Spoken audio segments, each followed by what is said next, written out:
Welcome back to the deep dive. Today, we are looking at a problem that I think everyone knows is there, but nobody really wants to look directly in the eye. It's the paradox of modern mental health. And it is a painful one. Yeah. Because on paper, we should be winning this war. Right. If you look at the resources, we are throwing everything at this, billions of dollars in research. Access to therapy is, better than it has ever been. We have a pharmacy aisle full of medications that didn't exist 50 years ago. But, and here's the brutal reality check, when you look at the data, we aren't getting better. We're actually getting worse. The rates of depression, anxiety, ADHD, serious mental illness, they are all just climbing. I mean, in some younger demographics, the numbers have doubled in just the last decade or so. Yeah. So the question we have to answer today is simple, but terrifying. If we are trying so hard, why are we losing? It's the question that keeps psychiatrists up at night. And the answer might be that for the last century, we've been looking in the wrong place entirely. We are unpacking a book today called Brain Energy by Dr. Christopher Palmer. And he's a Harvard psychiatrist, not some, fringe guru. And he is essentially throwing a grenade into the middle of the standard model of psychiatry. He really is. He's arguing that the whole chemical imbalance theory, the idea that you're just low on serotonin is, well, it's dead. It just doesn't explain enough. Instead, he's proposing something that connects everything. He says mental disorders aren't just in your head or purely psychological. He says they are metabolic disorders of the brain. Which sounds technical, I know.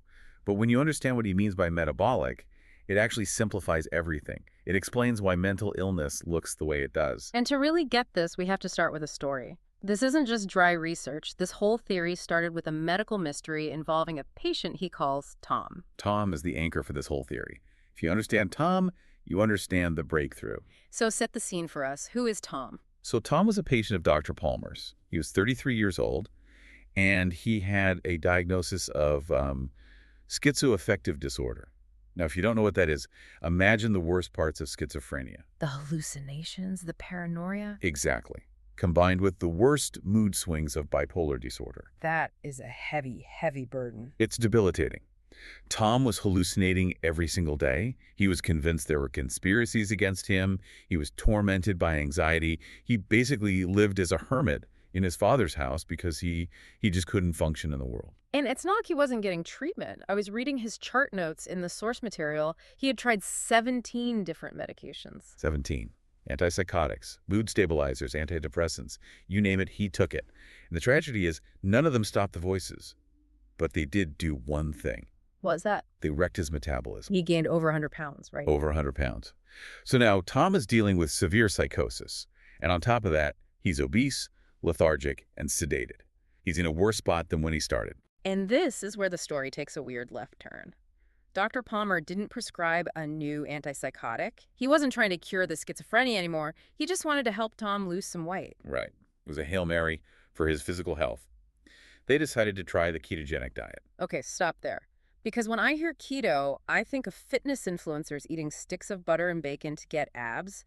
I do not think medical treatment for psychosis. Yeah, that is the reputation. It's the bro science diet. But medically, it's a high-fat, low-carb diet that forces your body to burn fat for fuel instead of sugar. So Tom starts eating bacon and eggs. What happens? 2 weeks in, something incredible happens. Hmm. And it wasn't just the weight loss. Tom reports that the fog is lifting. The mental fog. Yes. He started making eye contact. He was more alert. And then the hallucinations started to fade. The paranoid delusions, these deep-seated conspiracy theories he'd held for years, he just stopped believing them. That is wild. He didn't just get thinner, he got sane. He went into full remission. He lost 150 pounds eventually. He moved out of his dad's house. Yeah. And get this, he started doing improv comedy. From a hermit who couldn't leave his room to performing on stage, that is a miracle. It looks like a miracle. But to Dr. Palmer, it was a problem. Because according to everything he learned at Harvard Medical School, diet does not cure schizophrenia. It's impossible. So he had to become a detective. He had to figure out why this worked.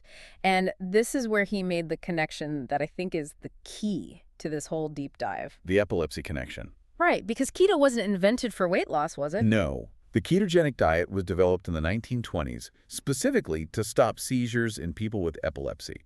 It is an evidence-based neurological treatment. It stabilizes the brain. And here is the dot connecting moment. Psychiatrists use epilepsy drugs all the time. Constantly. If you look at the most common mood stabilizers, Depakote, Lamictal, Tegretol, even benzodiazepines like Valium, they are all anticonvulsants. They are seizure medications. I never really thought about that. We are treating bipolar disorder and anxiety with the same tools we use to stop seizures. Exactly. So the logic chain looks like this. The ketogenic diet stops seizures. Seizure medications stop mood swings. Therefore, the ketogenic diet, a metabolic intervention, can stop mood swings. It means that mental illness and epilepsy are cousins. They're sharing a pathway. And that pathway is metabolism. Yeah. This brings us to the second big realization in the book. We have this silo problem in medicine. We treat the brain like it's floating in a jar, totally separate from the body. Is the Department of Psychiatry versus the Department of Cardiology. Never the chain shall meet.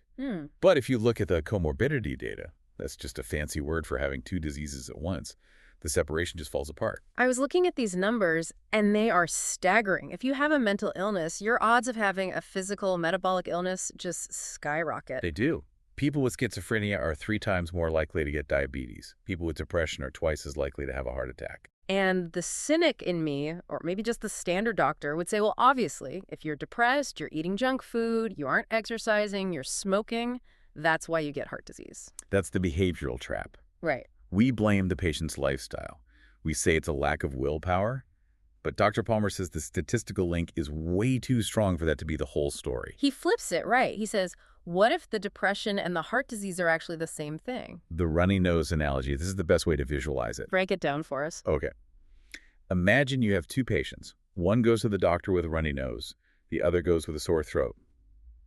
In our current system, we'd say, you have runny nose disorder, take a tissue, and you have sore throat syndrome, take a lozenge. 2 separate problems, 2 separate treatments. Right. But if we do a test and find out they both have the same cold virus, we realize those aren't separate diseases. They're just different symptoms of the same root cause. The virus causes inflammation. In one person, it inflames the nose. In the other, the throat. So apply that to mental health. Depression, anxiety, diabetes, obesity, Alzheimer's. They are the runny noses and sore throats. They look different on the surface. But the underlying virus, the root cause, is metabolic dysfunction. So if your metabolism breaks in your pancreas, you get diabetes. If it breaks in your brain, you get depression. Precisely. It's a common pathway. Okay, so we keep saying metabolic dysfunction, and I think for most listeners, including me, metabolism means how fast do I burn calories? Oh, I have a slow metabolism, that's why I can't lose weight. That is the colloquial definition. Yeah. But biologically, metabolism is fundamental. It is the process of taking food and oxygen and turning them into energy and building blocks. Is the factory floor of the cell. If that process breaks, the cell can't function. And if the cell is a brain cell, can't function means mental illness. Yes. But this gets trickier because we all get stressed. We all feel sad sometimes. Where is the line? How do we define mental illness versus just having a hard life? This is a huge debate in the field. But the book uses an analogy that I think settles it perfectly. The 3 cars. I love this visual. Let's walk through the 3 cars. Okay, picture car A. It lives in a heated garage in Southern California. It's driven twice a week on perfect flat roads, sunny skies. That's the dream. Low stress, high maintenance. That car is going to last forever. Right. That represents a person with an easy life, good genetics, no trauma. Everything is working. Now, take car B. Car B lives in the mountains during the worst winter on record. It's being driven every single day on ice, snow, and potholes. So car B is under massive stress. Huge stress. It has snow tires on. It has 4-wheel drive engaged. It is slamming on the brakes constantly to avoid sliding off a cliff. Now, is car B going to wear out faster? Yes. Does it need more maintenance? Yes. But, and this is the crucial point, is car B broken? No, it's adapting. Engaging the 4-wheel drive and using the brakes is the correct response to the environment. Exactly. That represents a person going through trauma, or grief, or living in a war zone, feeling anxious, being hypervigilant, feeling depressed. That is like putting on snow chains. It's an adaptation to survive adversity. That is not a disorder. Okay, so what is car C? Car C is on a flat, sunny highway in California, but it has its windshield wipers on full blast. It's driving 20 miles per hour, and it has the emergency brake pulled up. Car C is acting crazy. Car C is malfunctioning. It is using adaptive strategies like the brakes or the wipers, but at the wrong time and in the wrong intensity. That is mental illness. So when you are hearing voices in a quiet room or you're having a panic attack when you're safe in your bed, you are car C. You are malfunctioning. And the question Dr. Palmer asks is, why?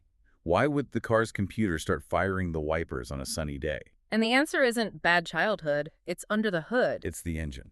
Or, more specifically, the fuel supply to the engine. This is where we have to zoom in. We are going down to the microscopic level. We are talking about the mitochondria. The powerhouse of the cell. I knew you were going to say it. Everyone remembers that from high school biology.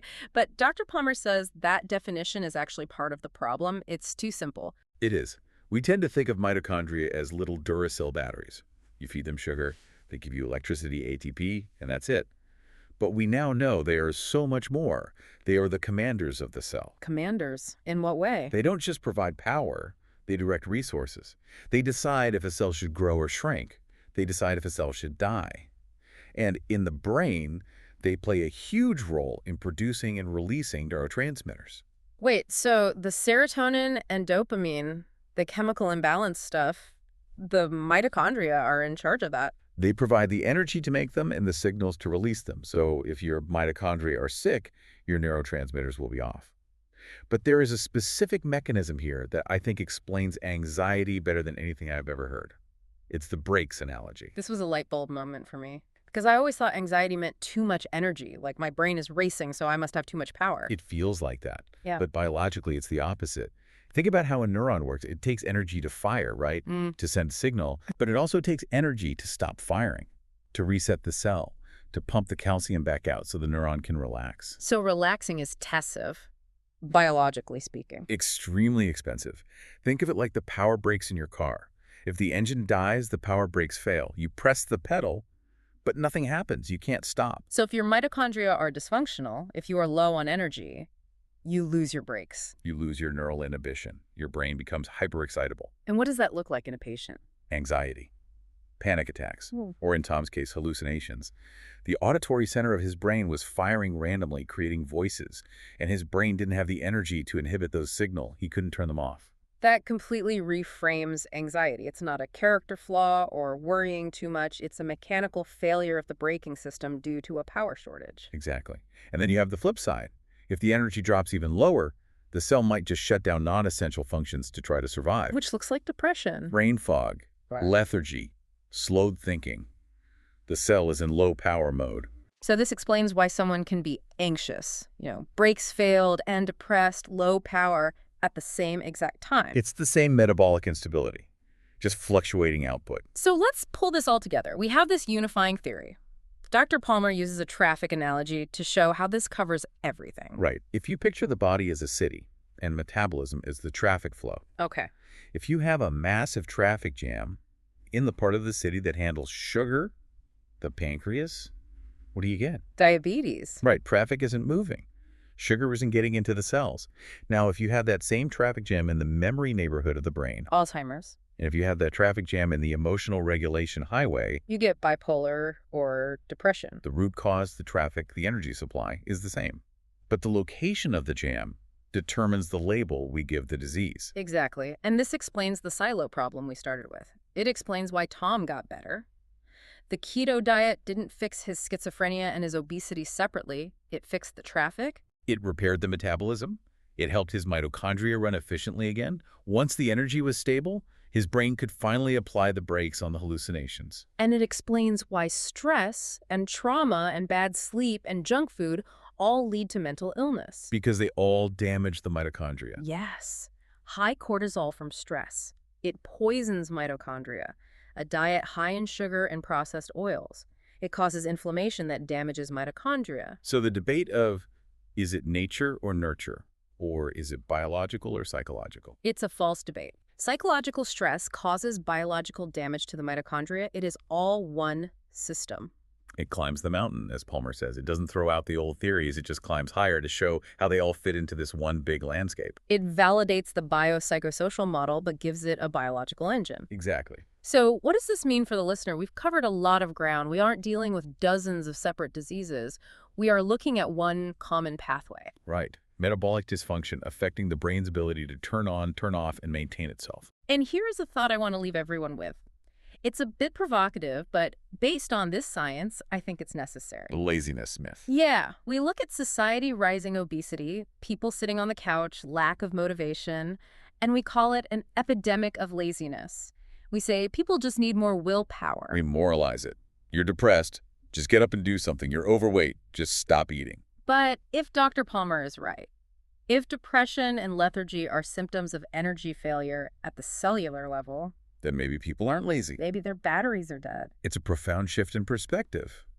If your mitochondria aren't producing ATP, you physically cannot muster the willpower to act. The lethargy isn't a choice. It's a symptom. It changes how we should look at ourselves and others. Maybe we don't need a pep talk. Maybe we need to fix our metabolism. I think that's exactly what Dr. Palmer is saying. We need to treat the engine, not just yell at the driver. A fascinating deep dive today. Thank you for walking us through the biology. My pleasure. And thank you for listening. Take care of your engines, and we will catch you on the next deep dive.